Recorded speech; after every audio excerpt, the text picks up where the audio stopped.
Pump it up, pump it up. Trae. Come on, come on. With Trae. Pump it up, pump it up. It's the day with This is the day to gain inspiration, to make a positive change in the nation. We're inviting you to partake in conversation, to raise your vibration. It's the day that we will all celebrate all of our peeps that make this thing elevate. Watch the negative fade away, cause it's the day with Trae.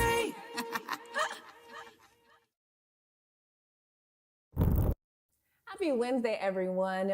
Dude, welcome to The Day with Trae. Obviously, I am not Trae Holiday. I'm Besa Gordon, filling in for my good sis this week. And today we are in for another amazing show. We are joined by Aundrea McCarthy of Luv-a-Latte. Plus, we will be joined by Francisco DEADEYEZ Lopez, who, as you may or may not remember, was a part of our amazing crew who actually did The Day with Trae intro. And we're definitely going to have to talk about that and some of the other amazing things that he's done. In the meantime, between time, right now, we got my girl, Aundrea McCarthy, with us. Hello, how are you doing today? Good, how are you? I'm good. Welcome to the set. Thank you for having me. Dude, so, okay, we chatted a few weeks ago when I came down to Luv-a-Latte and probably had one of the best mocha lattes that I've ever freaking had. Like, that was, you know, I know Starbucks tries, but it's nothing like a Luv-a-Latte. So for those that may have missed it, we are going to show you a quick snippet of what went down when I pulled up on Aundrea McCarthy to learn more about Luv-a-Latte. I'm Aundrea McCarthy, owner of Luv-a-Latte Espresso. Welcome to the Pink. I love it. I feel like retail for me, that's what I went to school for, but I feel like it was very rah, rah, rah. Here, you meet new people there, but here you meet new people, you get new experiences, and you just build like a community. And so I just wanted to stay. I just loved it. I quit Payless and I was here full time. So I worked here for 10 years before I bought my coffee stand, and then I had it for about a year and a half, and then they finally said they were ready to sell, and so I got it last November. It is amazing. It is amazing. I know tons of people that have like lived in the community, have moved away, they still come back. Even when they were I was just working here, I was just the manager. When they found that I was buying it, they have been such a support. I wouldn't be able to make it out there. Bruce, he was just a person, he just came in and said, hey, I got some artwork, I got a picture that I think you'll love. So that's when we got the first piece right behind me. You literally just come in and say, hey, I got some stuff that I want to sell. I don't charge anything. You tell me what you got, I put it up, and I sell it for you. I'm a transient here, you know, and just like the people, how they support me, I want to support back. I meet tons of business owners every day. Some are struggling, some are doing well, but they want to get their information out. They want to get their product out. Black joy is experiencing each other, I feel like. Just walking past each other in the head, nah, you just know, you know, you know. We don't gotta say nothing to each other. It's just a feeling that we all get. All right, so first and foremost, shout out to you for letting me pull up because I definitely just slid in your DMs. That's totally fine. That's what needs to happen. However, one of the things that I loved that I learned about you is that you worked there for about 10 years and it was your second job. And then once the owners were ready to sell, you ended up buying it. And that's where you've been at ever since. Yes, it all happens really quickly. You know, I thought that they were never going to sell. So I was like, let me get out of here, get my own stuff going. I went and bought a coffee stand and I had it for about a year and a half. And they called me like, hey, we're ready to sell to you. We don't want nobody else. It needs to be you. So that's how I ended up taking over the spot. Talk about keeping it in the family at that point. Listen, family. Now, what has it been like for you being open over in that Hilltop area? I love it. The community has changed a little bit. They're building tons of new stuff around there. Also, there are a lot of new businesses opening on the Hilltop. So it is coming along. I'm like a staple because people have known me for so long. You know, residents tend not to move. So they already know who I am and I've already been established there. So that's been good for me. Now, what are some of the things that people can grab that you would recommend if they are coming over to Luv-a-Latte? The Brown Babe. It's my brown sugar cinnamon white mocha. It's number one. The French Kiss is on there too. I love white chocolate because I'm allergic to chocolate. So a lot of my things that I have on the menu are white chocolate based. That's white chocolate and we make a homemade French vanilla syrup. Wow. And then You know, you guys have so much amazing artwork that I actually noticed in there. Tell us about some of the art that you have on the walls, and it's actually, if I'm not mistaken, created within the shop. Yes, a lot of the art is done in-house. Bruce is amazing. He just was a person that came in and said, hey, I got some art for you. I think it'd be dope in here. And I got my first art piece. It's a beautiful lady. The back, her fur was made of flowers. And he just comes in and he's like, oh, I got some time. Let me come in and create, which I'm so happy for because it gives like a new experience when you come in and see live paintings all the time, maybe like 3 or 4 times a week. So that's good for us. What are some things that you learned once you actually got into owning the business that you did not know before? It's hard out here for a pimp. I ain't gonna lie. Okay. I gotta go shopping. You gotta do everything yourself. You can't call nobody. You gotta get it out the mud. But I think me having the coffee stand first gave me a little bit of experience of what to expect, like the prices changes and all that stuff. It's hard. You know, you don't want to change prices on your customers and stuff, but the time is coming. You got to, you know, you have to eventually. But I think that's probably was the number one thing. I don't like to shop like that. And what would you say has been the easiest way that you've gotten the word out? You know, I remember you were saying that some people just pop in there just to say, hey. Yeah, word of mouth. That could be your biggest friend. Tell a friend, tell a friend. And I think the whole pink thing of it got people trapped in. I had my coffee stand and you just drive up to a pink stand and like, what's this? What's this pink place? And so I had some difficulties changing the cafe when I got it because of that. I liked the way it was set up before, but my customers were not having it. They're like, yeah, no, where's the pink, babes? Now, what made you go with pink to begin with? Pink just makes me happy. I don't know, red is my favorite color, but pink it's just a happy space. I love that for you. And also just when you come into your shop, it feels like a happy space. And now that I think about it, outside of, you know, being able to get coffee there, you've opened up your space to a lot of different Black business owners, you know? Yes, I have. I'm a true fan of Black business. We help each other. That's the way it should be, and that's the way it's going to be at Luv-a-Latte. So you literally can just come in and say, hey, I got this stuff and I want to put it out. You tell me how much you want to sell it for. You tell me, you know, if you want it to go to your account, or you could just come in and get your stuff. And so we just kind of keep it like that. It's no contracts, nothing. You just tell me what you got and I'll sell it for you. What do you think the future is for Luv-a-Latte? I want to expand hopefully soon. I have some stuff in the works. And so we're just going to stay tuned for that. Hope, fingers crossed. And, you know, I feel that you guys have such a family vibe in there. And if someone wanted to work there, because maybe, I mean, let's be honest, working somewhere for 10 years and then actually being able to buy it, that is like a big deal, right? Yes. So maybe someone wants to learn from you. Like, how would they be able to work for you? You literally just come in. So right now it's just me, my fiance, and my son. Usually you'll see us 3 there. But I do want to hire some people because I do plan on expanding soon here and kind of markets, be at things like that so we can get a little bit more exposure to ourselves. So yeah, just come in, drop your resume, hit me in my DMs, and say I want to work. Now, when we first met, you were still going through your business accelerator program. Are you still within there? Yes, I am on my 5th week. So next week is my last week. How much have you guys raised so far? I've raised a little bit over $2,000. And, you know, for those that, you know, may not understand how that works, tell us a little bit more about, you know, when you raise the money, what that does for you. Okay, so the Pierce County Business Acceleration Program is a matching grant. They give you grants for like resources as well and stipends for your rent. You've got to raise $10,000 to get $10,000, you know, so you can have $20,000 in capital. I want to use that money to for upgrades inside the cafe as well as my coffee cart that's coming. Mm-hmm. And so we can be out and explore Washington. You know, I'm always based on the Hill, but I would love to get out to markets and just, you know, meet new people and things. And then what's the first thing that you're going to do if you get that money? My floors, baby. I need them to be pink as possible. So really quick, you know, I would really love for you to look right into that camera and let people know how they can support you in donating to your GoFundMe so you can get closer to that goal. All right. Our GoFundMe is Drea's Dream. If you want to go straight to their link, if you want to go to Instagram, it's Luv-a-Latte Espresso. There's links at the top that you can do through Square, and you can also go and do it straight through the GoFundMe link. And you guys, it is so important for us to support our local business owners. You know, we're always talking about buy local, buy local, buy local.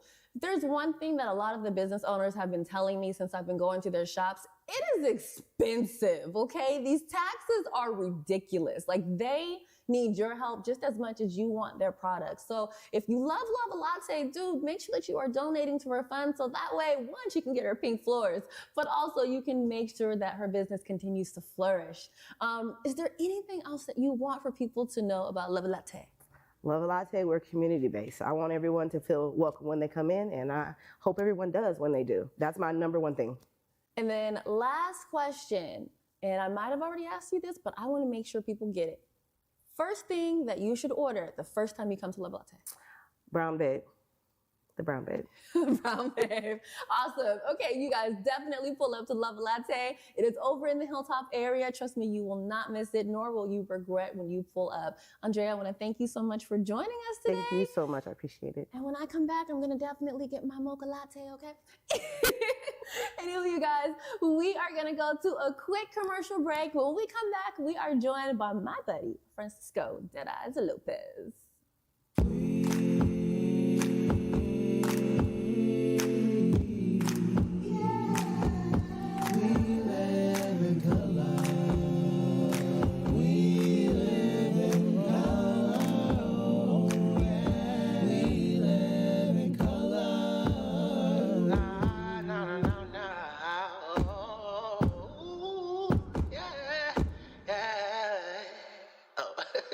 Let's start the show.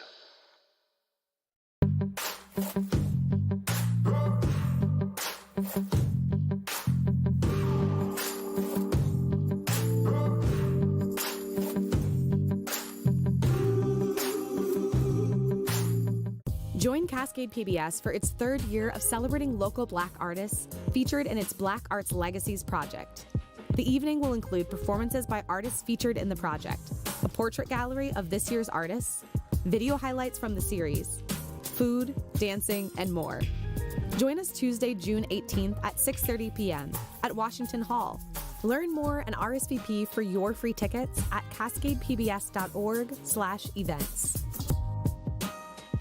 Here on Back to Besa, it's always been important to me that we uplift stories from across the region and that no matter where you live in the nation, you never have to miss a moment of the show as we continue to highlight the beauty, excellence, and resilience of our communities across the Pacific Northwest. Why? Because representation matters. So no matter where you live, be it the Central District or Centralia, Portland or Pullman, or anywhere across the country, I encourage you to join me on this Back to Besa journey by downloading the free Fox Local app on your phone or smart TV as we continue to elevate the very best in our communities.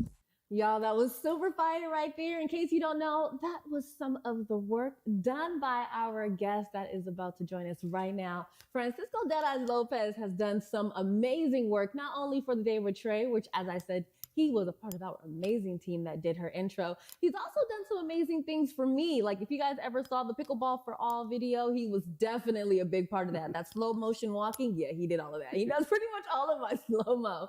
Dude, we are going to tap in with Francisco right now to learn a little bit more about his work in production and videography.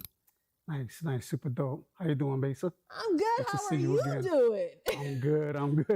I can't put complain. you in the hot seat while you Yeah, always I got the know. camera in my face. Yeah, I know. It's my turn, right? For once. Absolutely. And I think that it's good for people to know a little bit more about you and your work, because your work is becoming so legendary out here, and people are now able to see your work and be like, hey man, did Francisco do that? Like, it's That's your pretty cool. work has a voice to it, if that makes any sense. That's pretty cool.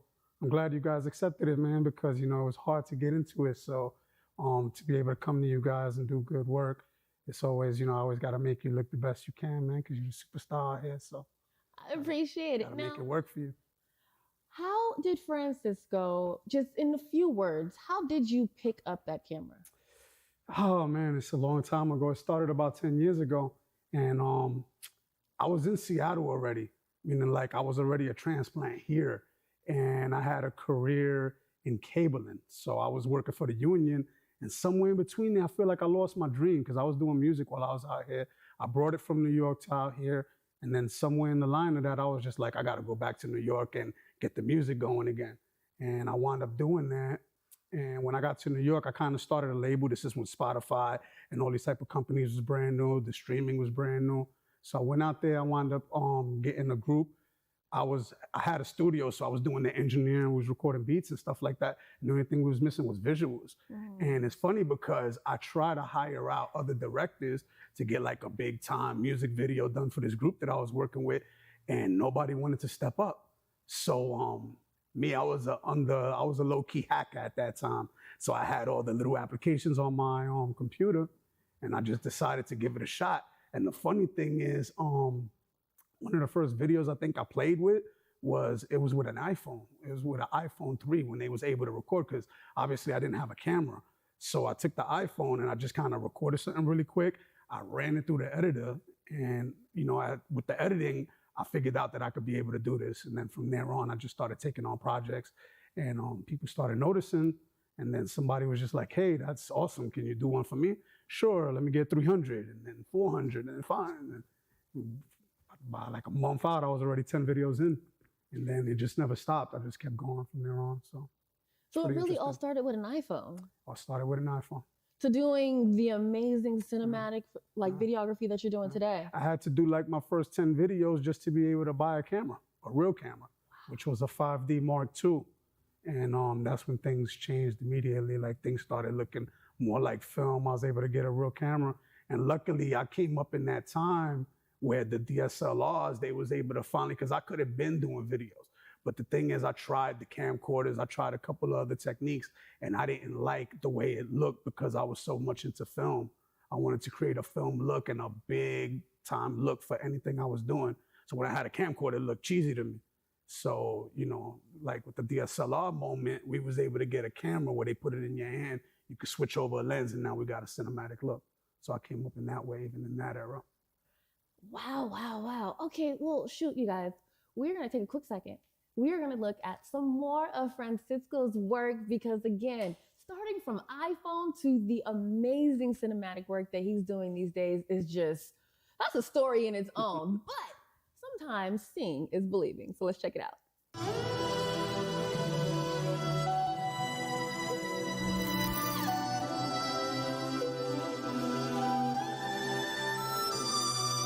Talk to me nicely. Pretty little thing from NYC. Let's go.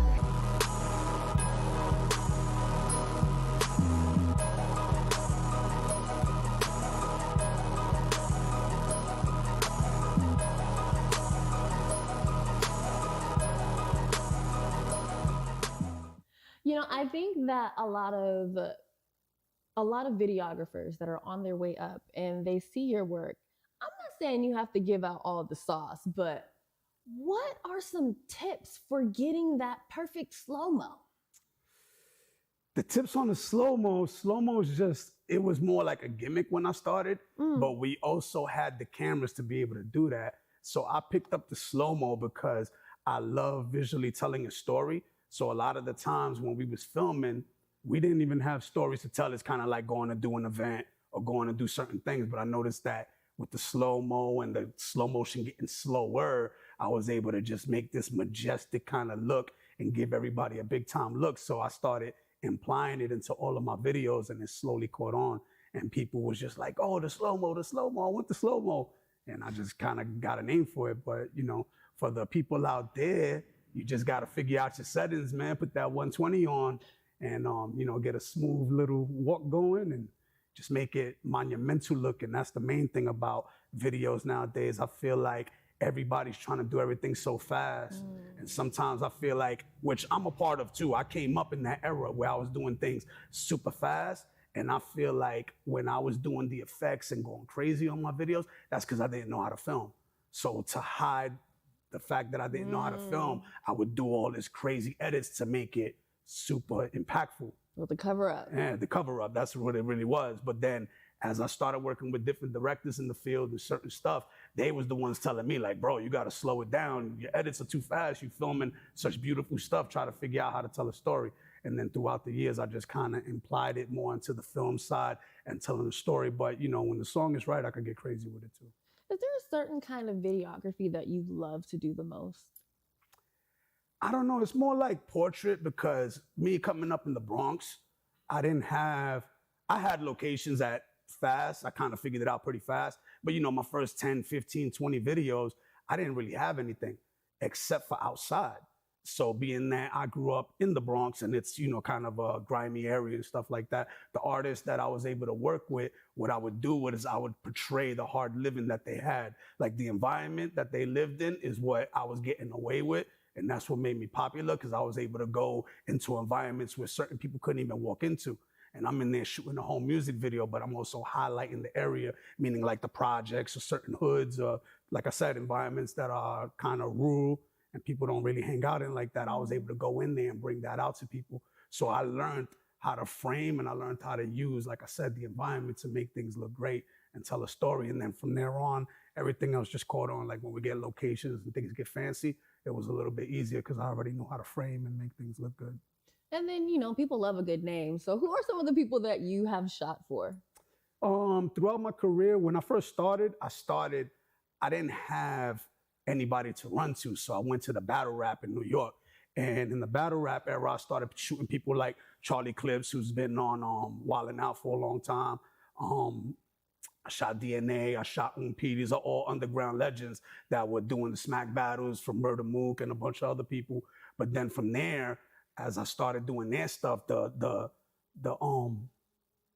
YouTubers that were famous, and because of their influence, they started, like the bigger artists, they started watching what was going on in the underground. So I was able to get like a Jadakiss, a Styles P, a Cassidy, a Corey Guns, and those type of names like that. And then slowly from there, I just kept working my career until I reached the Rick Ross and Snoop Dogg and Mano and a couple of other people that we ran into. And it was just all hustle, just working and working. And obviously getting good work out there, started getting recognition. And then it was just like, okay, we trust you, do something for us. Period. Yeah, let's go.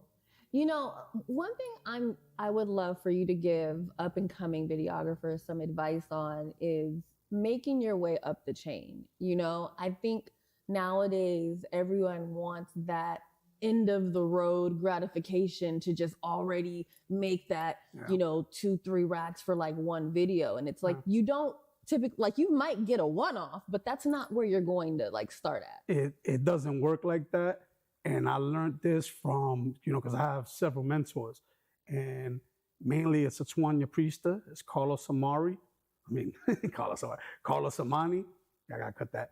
Let's start again real quick. It was, I have several mentors, and 3 of them mainly being Atwanya Priesta, Carlos Amani, and Amari Salisbury. And by watching them, one of the main things I could tell you is that teamwork is the main thing. For you to pull a $3,000, $4,000, $5,000 budget, you got to have a team with you, and you got to bring a lot more. Me, I can shoot and do a lot of this stuff by myself because I've always kind of one-man banded, but that wasn't getting me really far. Like I was out there doing things by myself. I was carrying a lot of weight. I get these edits. I get jumbled up with edits. I'm stuck for months editing. But I just kept doing it because I didn't know no other way. I didn't trust anybody. But then as I came to Seattle and I started working with real directors and stuff like that, the first thing I learned was that teamwork is what makes it work. And as you start to imply a team into what you're doing, like I said, I could do it by myself, but why? It's like you start to bring a team in, and then the team starts to add value to the production. Like I could do something that's really, really good, but I could do something way better with 10 people there. And this guy's doing the lights, this guy's managing the artist, and everything comes together. It's like a marriage, and we create something that's special. And that's where your budgets come from. Meaning like when you can show and prove that you can provide that type of service, then your budget will be more reasonable for you to negotiate a better price for yourself. And then also it's probably a matter of being able to take that constructive criticism. Yeah, most right? definitely. I think a lot of times up and coming videographers, they don't want that. And they just feel like they know this, they know that. You're like, hey, there's something that's going on here. And they're just like, oh yeah, and it's like, no, there's a problem here. Yeah, because we start off raw. So when people start to like what we're doing, it's because of the rawness and the newness of it. And people start to see, and then they're like, oh, you're awesome. I want you to work with me. And then we get closed-minded into a section where it's like, oh, these people want me because of me. But that might be true. You might have great talent and talents to be revealed. But in the world that we work in, and when it's business applied to it, there's more people, there's more, like, I've done work for Amazon too. And for Amazon, when we're doing a video project for them, you got 10 shareholders that are coming to me while I'm editing, telling me, no, change this, no, move that back. Can you move this? Can you move that? And it doesn't matter how nice I am, how dope I am. What they say they want changed has to get changed so that things could work out business-wise and they could get what they're supposed to, what they cleanly, what they're looking for in their video. So, What fuels your love for videography? I would say that it just comes from the heart. Meaning, like, I was born in a certain environment. I was raised in the Bronx. I was raised around legends. Meaning, like, I came up under Lord Tariq. I came up under Big Pun. And these days I was making music and I was trying to tag along and get with them on the music side. But throughout the years, I kind of just picked up every little bit of talent. As far as I started DJing at one time, that was the easiest way to go because the equipment was cheaper. Wound up doing DJing. From there, I started making beats. From there, we started managing groups and just kept going. And then I was always able to make money in certain genres of the culture. But then when I found the video, that's the one that kind of just propelled my career, where I was like, this is the one I got to stick with. This was the one I'm doing the best with. And this is the one I'm going to put all of that experience and all of that emotion into this craft right here and make it special and try to be the best I could be for the audience. And then what is some additional advice or even like some steps that you have for up-and-coming videographers to stay sharp in the game? Because it's constantly evolving. Yeah, and things change fast. Technology is most definitely one of the things that, the people that stay technical are always going to win. And then everything else from there is just learn your craft, learn to have an eye for what you do. Like, meaning, like, it's okay, like I said, to move fast. But when you film certain things, try to make it look beautiful, because that's the beauty in art, even when it's ugly looking. And I don't mean to say ugly, right? Because we're not supposed to use that word in videography. But what I mean is, like, even like I said, when I grew up when I started my career in the Bronx, I had a beat up project building with broken windows, and I still made the beauty of that come out. So that's what I mean, like, frame up your shots, think about what you're actually doing, and put together stories that people aren't doing, because nowadays it's tough. But with the way social media and things are working, we live in a time where we need the most content ever in life. So just try to be original and come up, and because a lot of people tend to take from other people, and that's okay, because, we do see people work and we start to, We start to look up to what they do. So that's okay, but, try to be original, try to make your own choices, try to make your own film, and try to tell your own story. And I think that'll help you out a lot more. And then everything else after that is just a hustle. Just got to get out there and hustle. You can't sit around. You can't be playing around. You just got to get out there, take a class if you have to, learn some English, get out there and just talk to people, you know what I mean? Because that's what business is about, like your links and the people that you link up with. And they're the ones that's going to push your team forward as far as a company. Because, what we do, we try to involve the company. So if it ain't about the company, we ain't going to do the work.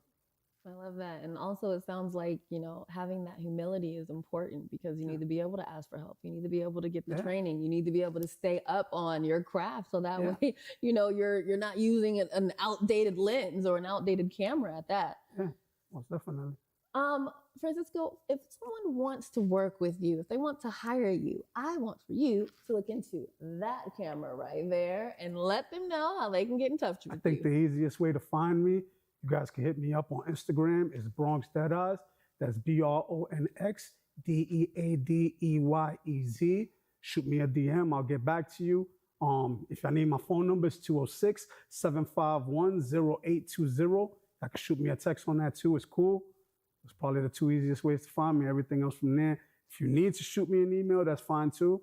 My email address is Francisco Lopez 7154@gmail.com. That's FRANCISCO LOPEZ 7154@gmail.com. Those are the 3 ways. Easiest ones. Dude, he gave y'all the phone number, okay? Just give y'all the number, like, and don't be calling my line on some practical joke, man. I'm gonna ban y'all, send a grenade to your phone. Look. Send a virus back. Fam, I'm so happy that you were able to sit down and we were able to talk to you a little bit more about your work over the years. I cannot wait to see whose life that you change next in terms of the amazing videography that you do when you pick up that camera and you just tell a story. Like, it's such a beautiful thing to watch, man. Yeah, and I appreciate it, man. You know, I've been through some adventures with you. So we've been through some stuff throughout time. And I most definitely want to give a big shout out to Converge. You guys been keeping me living. You guys are giving me a platform to show my talent. I've been able to be involved in so many individual projects with filming with you guys, and I really appreciate it. And I think we got a relationship where I'm gonna be around for a while, so get used to me. Absolutely. That is big bro for sure right there, okay? Now, look, Francisco, I want to thank you so much for joining us. You guys make sure you tap in with Francisco if you need some videography. In the meantime, between time, we're going to go to a quick commercial break, and then, of course, I'll let you know who's on the Day with Trae tomorrow. Welcome back. It is the Hot Stove Show. Aaron Goldsmith.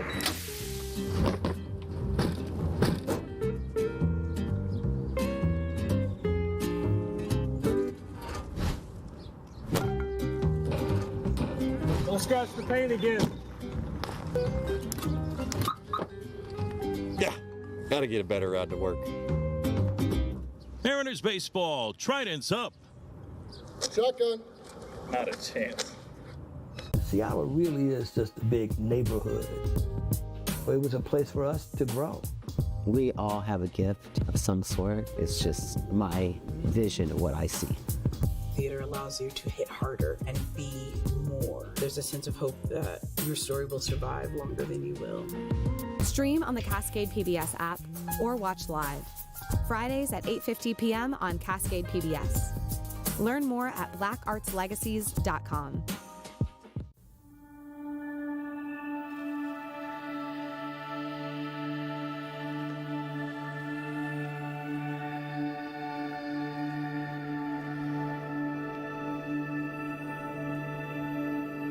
Disenrollment is a situation whereby people whose birthright to be indigenous is being stolen from them by politicians that have been elected to lead. Today, the latest or last chapter of the saga concerns the threatened physical ejectment of as many as 21 Nooksack families from their homes.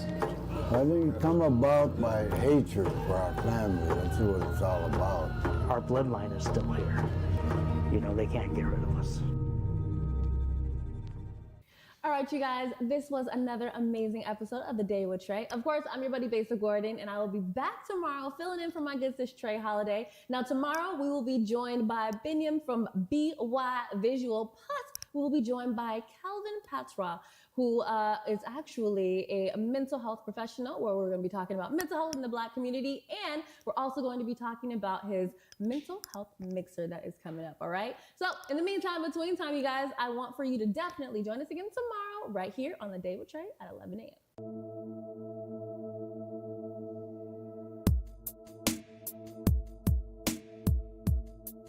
Converge Media produces culturally relevant content for Black and urban audiences. Our coverage is raw, transparent, and objective, praised by community leaders, government officials, and residents. Support Converge Media today via Venmo, Cash App, or PayPal at Converge Media.